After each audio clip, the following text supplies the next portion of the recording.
Hello mga mahal ko.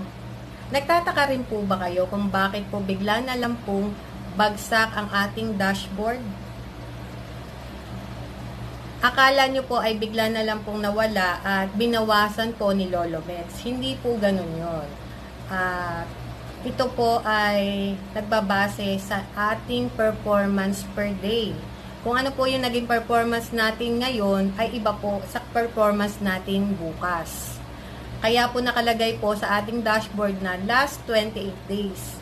Ini-evaluate po ni Lolo Mets ang ating performance yung nakalipas na 28 days. So, per day po yun, nagbabago. Kaya po, mayroong biglang bagsak. For example, ang reach po natin ngayon is 50,000. Tapos, kinabukasan, natulog ka lang, biglang naging 18,000 na lang.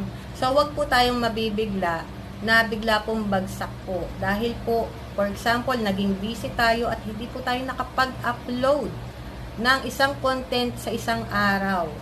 At hindi po tayo nakikipag-engage sa iba't ibang digital creator.